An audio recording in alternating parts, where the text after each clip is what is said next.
Hi guys, it's Sienna. Welcome back to my channel. It's been a while since I made one of these educational Korean culture videos for you guys, and I've been wanting to make one of these videos for so long.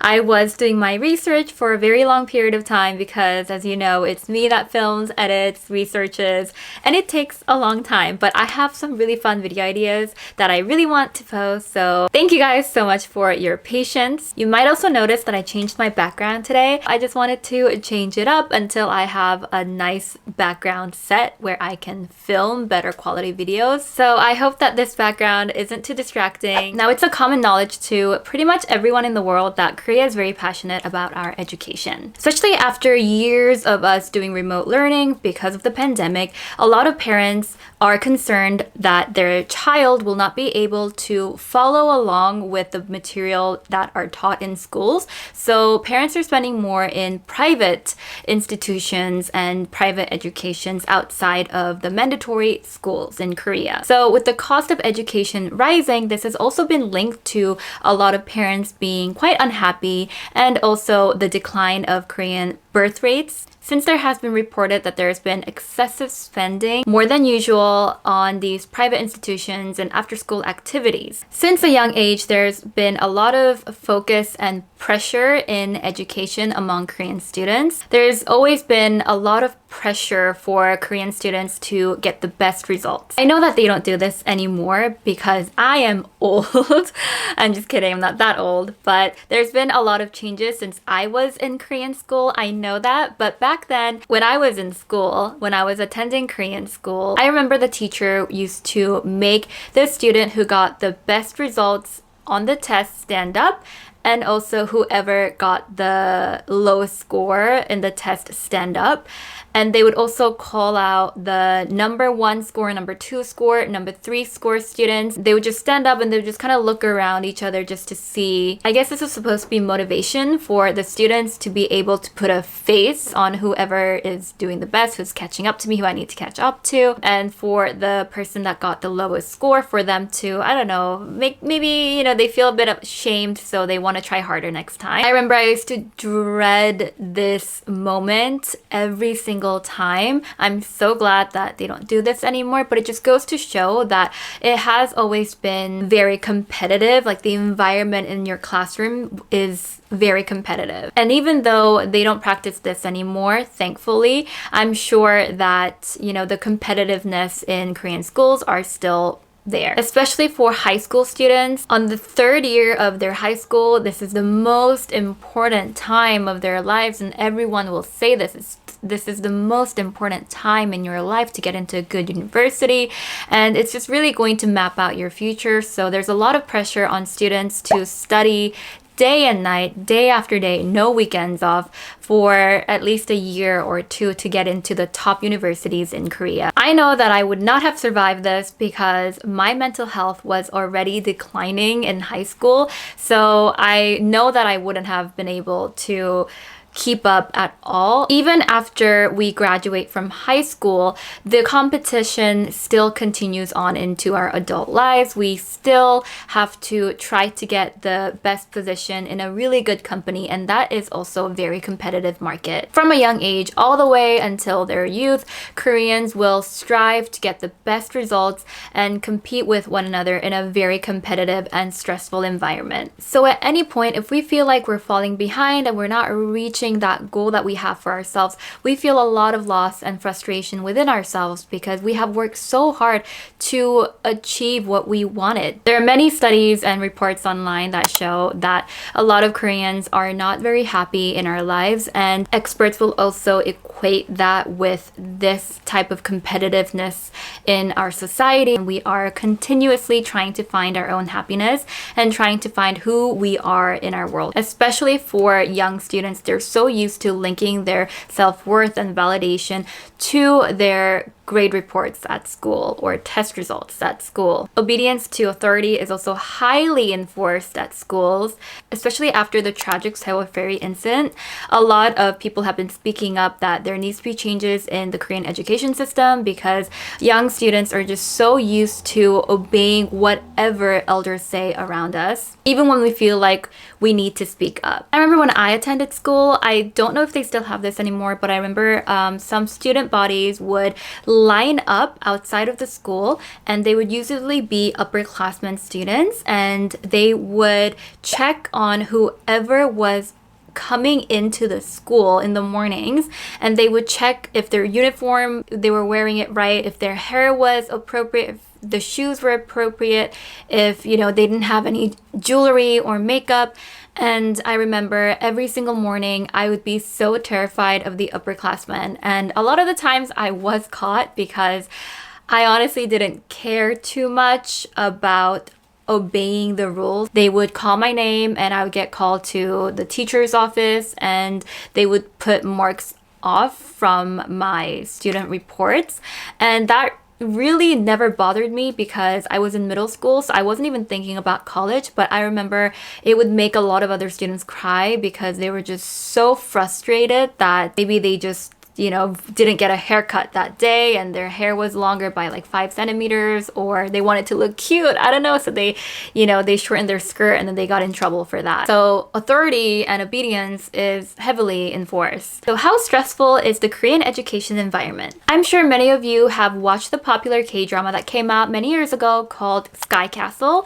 This is also one of my favorite K-dramas of all time. I binge watched the whole series. Now, this drama criticized Korea's obsession with the best education and getting into the most prestigious universities, especially within the upper class who are residing around the Gangnam and Seocho-gu, mainly Daechidong. The K-drama depicted some really insane educational methods that the upper class would put their children through, and it shocked a lot of people watching. At the beginning of the drama, you will see that the son has decided to leave home after he was accepted to one of the most prestigious, or if not the most prestigious school in Korea, which is the Seoul National University Medical School. He leaves a message for his parents to read, and it basically states, "Are you now satisfied now that I finally got into this school?" In the drama, families are willing to spend millions and trillions to private tutors where they will help secure that their children will get into the most prestigious schools in Korea. At first, a lot of Koreans watched the show and they were like, wow, this is a crazy show. I'm sure nothing like this will happen. Everything is really dramatic. However, later on, some people from a top percentile upper class community in Korea came forward and said that it pretty much accurately describes the upper class's obsession for top quality education. In the drama, you will really see the obsession that a lot of the parents have toward top quality education and getting into the most prestigious universities. And also, you will get to see and feel the pain and the struggles that a lot of the students are going through because they really get no other life besides from trying to get good grades to please their parents. The Korean Health Promotion Foundation actually declared in a statement that the overall rate for young people that are taking their own lives in OECD countries have been falling. However, Korea is still ranked the second highest in the OECD countries, which is incredibly sad. Korea's education system is ranked as one of the best in the world. For several years, they have topped the roughly 70 member countries of the OECD Educational League that measures 15-year-old students' knowledge. After the World War II, only 5% of Koreans had a high school education or more. However, now we have the highest number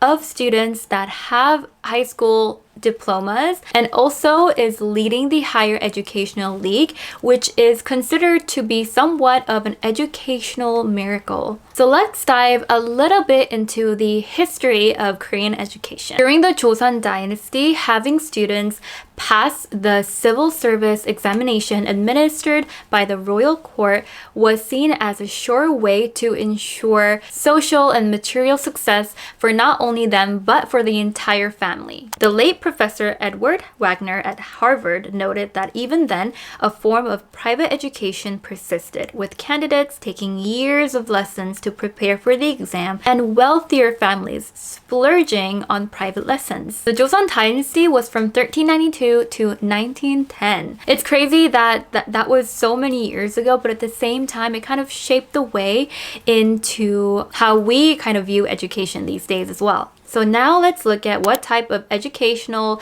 institutes are there besides from private or public schools. There was actually a segment in Korean TV which showed an 8-year-old boy taking 11 additional classes outside of his school. So let's look at this 8-year-old boy's schedule. So he took classes in English and Chinese on Mondays, and on Tuesdays he took classes in Chinese characters, Hanja, and Korean history, as well as he learned the violin and ballet. Since children are judged by their academic records, and a lot of people believe that it's going to shape their study habits later on in life, they're going to go into high school to do well in the college entrance exam, which only happens once a year. Starting from the young age of kindergarten, they are put into so many different hagwons at such a young age. Now, I also have a lot of friends around me who teach English, and their child is like 3 years old. They barely can speak Korean, let alone pick up a new language. But I guess you gotta start them young, especially with languages. The earlier, the better. If you are in Korea and you are in an area where there's a lot of hagwons around and it's a residential area, around 10 or 11 p.m., you'll see a lot of students pour out of the buildings. There's going to be a lot of traffic around you because of all the parents that are coming to pick their kids up from the hagwon. Some high school students will even take the classes until after midnight or just about midnight as well. A study from 2019 showed that 74.8% of students from elementary to high school are enrolled in these institutions and after-school classes. The average cost of sending a child to a hagwon is around 429,000 won per month. Taking in the account that a hagwon is probably around 300,000 won per month, it shows that a lot of students are attending not one but 2 and more of these hagwon. Many parents will also choose to relocate from the outskirts of Seoul or other districts to Seoul to give their kid a better education, even though it means settling for a smaller apartment. When I attended Korean public school, the teachers would often just rush through the textbooks and the material for the exam and often say things like, oh, I'm just going to skip this because you're going to learn more about it at your hagwon. And if I had questions or someone had questions, they would just kind of rush to answer it because their main focus was getting through all of the content that they needed to cover. Then they just assumed that every single student had after school classes or private tutors that they can learn the whole material from. So for someone like me who didn't attend any hagwon, I was really struggling with just keeping up with the material at school. There's a lot of hagwons to choose from as well. There's single subject hagwons where they mainly focus on single subject like math, science, social studies, or English, the most important subjects. A lot of elementary school students, middle school students, high school students attend single subject hagwons, so they are a bit more on the more affordable side at around 300,000 won per month. Now, an 입시 hagwon is a more expensive and a more important hagwon because it is just specifically tailored to the college entrance exams. And they will have special teachers and there's going to be lectures available every single day depending on the timetable. The classes are divided according to the students' grades and the cost is around 400,000 to 500,000 won per month. These classes help students with their midterm exam, their finals, and usually during the summer and the winter when there's a vacation, it's going to be fully booked because there's going to be all these students that want to take extra classes during the vacation. So a lot of students are just learning most of their work at hagwons and not even at schools. Besides from all these hagwons, there's also hagwons for literally anything that you can think of. Like there's video editing hagwon, for YouTube hagwon, there is pro gaming hagwon, there is flight attendant hagwon. There's a hagwon for everything, which is really convenient, especially for someone like me who wanted to learn all these different hobbies and wanted to get a license. Just, during COVID, when I felt like I was really lost in life, it was really easy for me to sign up and be surrounded by all these information that I would have otherwise had a hard time learning on my own. But at the same time, it just goes to show that, wow, like there is a hagwon for everything. Like one of the students that I used to teach, he went to a Lego hagwon and it was just insane, and he was, I think, in 2nd grade. So there's a hagwon for everything, you guys. So now I just wanted to talk about a really tragic incident that happened in Korea. This is a trigger warning, so if you want, you guys can skip to the end of the video. I'll leave a timestamp here that you can skip to. But I'm just going to talk about a case where 2 students were found passed away on December 26th, a day after Christmas, and it turns out that these 2 students were actually classmates. According to reports by JTBC, it has been reported that when these 2 students decided to take their own life, they left a note, and in the note, they talked about how it was due to academic stress that they have decided on this horrible decision. This news was so heartbreaking, and it again started a discussion within the general public of just how stressful the Korean competitive education system has been and how it's been pushing the students too far. According to Statistics Korea, about 25.2% of middle school and high school students, they have been reported to been struggling with depression and anxiety,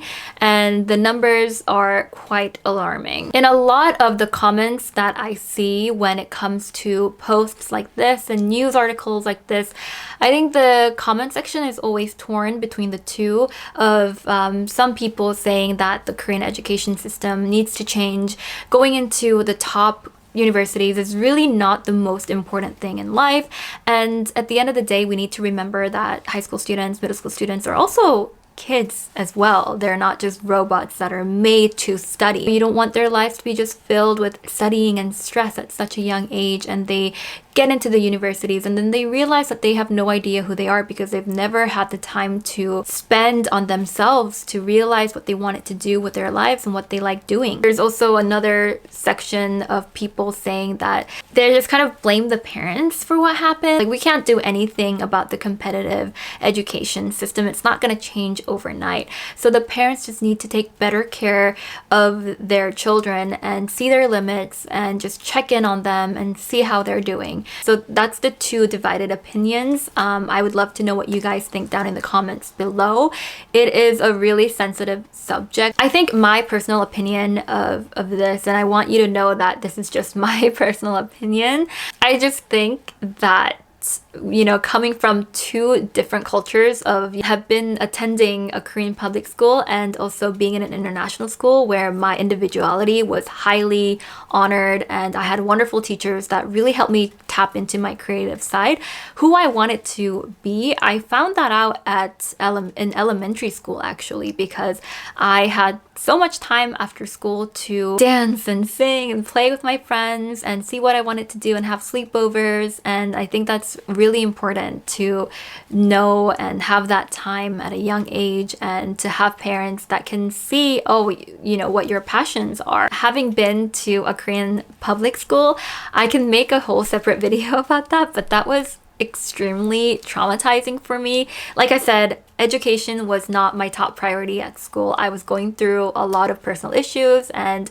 I also had depression and anxiety at a young age. My parents were going through a divorce, and there was a lot of talk about my parents going through a divorce because I think not a lot of people used to talk about that. It is amazing that Korea has the best education. We have all these hagwons available, but a lot of pressure on us. And I think a lot of this competitive educational environment is really irresponsible to just make these kids study at a young age and never nurture their creative side. And then when they get older, they have no idea what they're doing. And I don't know, for anyone that's like watching this video and you are falling behind at school or you feel like a failure, just know that this is just a very small portion of your life, no matter what other people might say, that this is the most important time of your life. At the end of the day, you are the most important thing. If you have a passion, tap into that and go for that. Don't let anyone stop you, because it is your life. And I wish that someone would have told me that back in the day when people were telling me to study, just do well in school, just pick up the book and memorize all these things. I had something else that I was passionate about, and I wish that I had enough confidence and courage to follow that dream. But now I'm, very blessed to say that I'm finally following my dream, but it just took a long detour. So no one knows you better than you know yourself. No one is rooting for you more than you're rooting for yourself. And so just remember that whatever you're going through, it is all temporary. If you're lost in life, this is all temporary. You're gonna find yourself again. If you're struggling, this is also temporary. You're going to learn to do things step by step in your own way. So yeah, that is the end of today's video. I hope that it helped you get a better understanding of the educational system in Korea, because this has been highly requested. Just know that I am here for you, and I will be back with another video very, very soon. I'm trying to mix it up between the vlogs and skits and these sit-down videos. So yeah, if you guys have any video ideas for me to do next time, anything else that you want to see from me, definitely let me know in the comments below. And don't forget to like this video and subscribe to my channel, because it means so much to me, and I will see you guys next time. Bye!